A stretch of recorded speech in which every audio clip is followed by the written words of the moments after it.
Kalau kita dengarkan bahkan seorang rabai Jewish Yahudi pun mengatakan ini adalah tindakan kriminal, tidak adil apa yang dilakukan, okupasi yang dilakukan Israel terhadap Palestina, tidak ketidakadilan. Ini yang ya. The Zionists do not represent the Jewish people. Oke, artinya persis yang seperti yang saya bilang. Orang Yahudi sendiri merasa juga tidak sepakat. Mereka ingin damai. Zionis, ya. Yahudi pingin Zionis pergi. Islam, Kristen, Yahudi pingin Zionis pergi. Oke, Bung Ade, Anda memiliki komentar tentang ini, tentang apa yang disebutkan tadi bahwa semuanya adalah bahkan orang Yahudi pun sebenarnya tidak menyetujui tindakan Zionis terhadap Palestina. Iya, tentu saja tidak bisa dianggap tunggal Yahudi ya. Yahudi anti Israel juga banyak kan. Tapi sama saja dengan banyak Palestina anti Hamas. Itu juga harus diingat. Jadi kita nggak bisa katakan bahwa serangan ini adalah serangan ke Israel yang terakhir ini, 7 Oktober tadi ya. Itu dilakukan oleh Palestina. Itu dilakukan oleh Hamas. Hamas adalah kelompok radikal di Palestina. Misalnya kalau kita tanya ke Fatah, Fatah itu ada yang di pantai tepi barat. Yang di tepi barat bilang mereka nggak setuju sama sekali dengan serangan tersebut. Kenapa? Karena kan begini, saya ingin kita bicara disempitkan ke apa yang terjadi sekarang. Kalau kita kembali ke masa lalu, agak panjang tuh ceritanya. Perdebatan tentang bagaimana Israel berdiri dan seterusnya. Nah, sekarang kita sempitkan ke sekarang. Saya tuh nggak habis pikir bagaimana mungkin Hamas merasa cukup percaya diri untuk menyerang Israel pada tanggal 7 Oktober. Ya, dia menembakkan 5.000 rudal, roket, kemudian menyerang dengan paraglider, menyerang ke wilayah yang terus terang bukan ke basis-basis militer saja. Kita lihat ada videonya penembakan terhadap para festival musik yang adalah civilians ditembak, dan bahkan ada sebuah video yang saya nggak tahu seberapa benar ini, tentang seorang perempuan yang ada tentara pengamanan Israel juga di sana. Tapi kalau kita lihat video yang beredar tidak ada yang menembak langsung ke penonton konser. Saya juga menyaksikan video itu. Nah, ini kan pemberitaan, kita bisa berbantah-bantahan ya, karena kita sama-sama mengandalkan apa yang diberitakan oleh sumber Anda, dan yang saya baca adalah, yang saya lihat di videonya adalah sumber yang bisa aja ada bilang sebagai, oh itu kata Barat. Tapi poin saya adalah siapa yang mau membantah, dan kita harus bersedih bahwa ada 1.300 orang Israel tewas. Dan sebagian besar itu adalah civilians, sipil. Tapi itu juga yang terjadi yang sama Bang Ade. Ada ribuan warga Palestina yang tewas, dan itu juga warga perempuan dan anak-anak. 1.200 Palestina.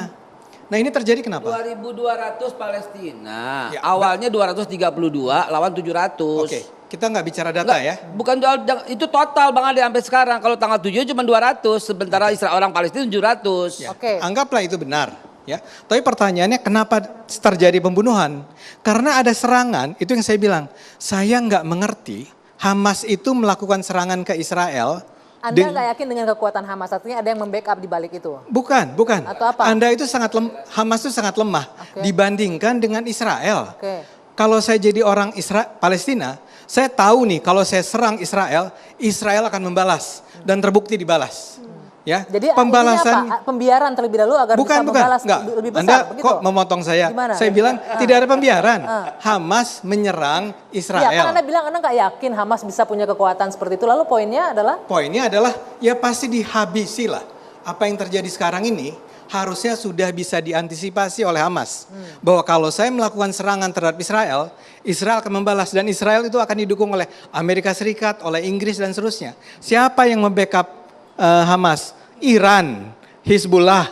Apa bandingannya? Saya bersedih sekali bahwa setiap hari kita akan menyaksikan pembunuhan terus-menerus, penderitaan. Apakah artinya masyarakat Palestina dan Hamas tidak punya hak untuk melakukan serangan balik setelah puluhan tahun Israel melakukan hal yang sama? Saya bicara realistis. Betul. Ya. Kalau saya mau bilang begini sebentar, Babe. Saya kalau berhadapan dengan orang yang jauh lebih kuat, saya pukul dia pasti mukul saya balik jauh lebih berat. Dan saya mungkin akan mati. Makanya saya tidak akan memilih untuk memukul dia, untuk bisa mengalahkan dia. Itu yang harus dicari jalannya. Nah inilah yang dikatakan gini, Anda harus sadar, ada Fatah. Fatah inilah yang mengatakan kita nggak bisa memperjuangkan kemerdekaan Palestina dengan cara berperang melawan Israel. Karena ini dua kekuatan yang sama sekali tidak sebanding. Iya. Nah, ini yang saya pertanyakan. Diplomasi pun kan nggak bisa juga berhasil begitu kan yang dilakukan. Jawab 1 menit supaya Bang Ade nggak bingung lagi. Ya. Bang Ade mau tahu kenapa Hamas menyerang? Kenapa? Karena dia mengharapkan orang-orang yang masih punya hati nurani di seluruh dunia membantunya. Dan ternyata belum selesai sampai di situ. Tidak ada yang Justru bantu. Presiden Jokowi yang pertama kali mengatakan simpati dan hentikan serangan itu. Betul. Dan Presiden Jokowi pada tanggal 7 bulan 3 tahun 2016 mengatakan mendukung untuk mengusahakan memboikot seluruh produk-produk Israel. Ya. Jadi mesti kita hargai, hormati bahwa organisasi yang bernama Hamas berani mempertaruhkan nyawa supaya apa? Supaya dunia mengakui dan Siapa yang merestui jadi Palestina. korban serangan dia? Masyarakat sipil, perempuan-perempuan, anak kecil, Ya, itu di ibu, Palestina. orang-orang Ya. sipil. Oke, Itu artinya- menjadi korban dari Oke. serangan Ya, ini. Bang Ade, artinya dengan kekerasan tidak akan jadi apa-apa, akan banyak korban, tapi dengan diplomasi juga tidak ada hasilnya juga, Bang Mardhani. Saya mau Sebentar, masuk begini. Hidup itu tidak melulu rasionalitas, tapi ada harapan dan ada kepercayaan. 1 Maret 1949 kita punya serangan umum ke Jogja. 6 jam Jogja bisa kita kuasai. Habis itu kita ada invasi agresi 1, agresi 2. Buat teman-teman kita di Gaza, dan ingat kalau Anggi lihat bukan cuma Hamas loh di situ. Ada yang Far East juga dukung juga. Karena di yang pakai tudung merah itu bukan Hamas. Jadi itu bukan Hamas, itu kelompok kiri bahkan. Jadi yang nyerang ini bukan cuma Hamas. Hamas kelompok kanan nyerang. Karena apa? Faktanya begini, ini saya mengangkat ini. Siapa sih yang teroris sebenarnya teman-teman? Nih ya, ini faktanya. Dari 2008 sampai 2023, 6.400 warga Palestina yang meninggal, cuma 300 warga Israel yang meninggal. Yang luka dari Palestina 1.500-an, 154.000. Yang Israel 6.000. Nah, nanti ini di Kompas, tegas Kompas mengatakan begini.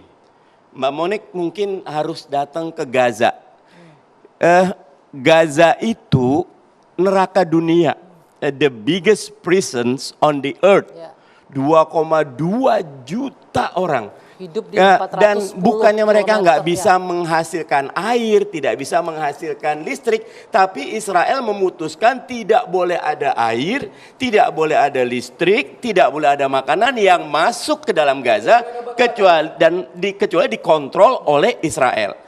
Mbak Monik lihat, Menteri Pertahanan Israel sendiri yang mengatakan mereka itu animals gitu loh. Orang Gaza itu dianggap binatang oleh Menteri Pertahanan Israel. Itu karena salah ya, itu Pak? betul. Nah, makanya Mbak Monik bedakan antara Yahudi dengan Israel itu berbeda penuh gitu. Tadi Boleh Bang saya Ade, bicara? orang Yahudi, tunggu dulu. Nah, sekarang kata kuncinya adalah yang dilakukan oleh warga Palestina, baik yang di Gaza maupun di Fatah, itu sudah hampir habis harapan tentang two states solution. Resolusi PBB 1974, 2 negara, dua-duanya hidup kalau bisa berdampingan. Tetapi Abraham Accord, 4 negara Arab udah gabung. Bahrain, Uni Emirat Arab, Maroko, Sudan. Saudi dalam beberapa hal udah tinggal selangkah lagi. So kami ini bagaimana? Dan karena itu 7 Oktober 2023 jangan dikira itu serangan teroris, itu bagian dari orang-orang terjajah yang ingin menyatakan hak merdeka kami harus ada, hak merdeka kami harus wujud, karena itu ini yang bisa kami lakukan. Semut saja, semut diinjak oleh gajah sekalipun mati pasti nomor akan 2, melawan, gigit ya. dulu gitu loh. Ya. Dan karena itu yang harus dilakukan sekarang, hentikan kekerasan. Kekerasan tidak ada baiknya, baik kedua belah pihak.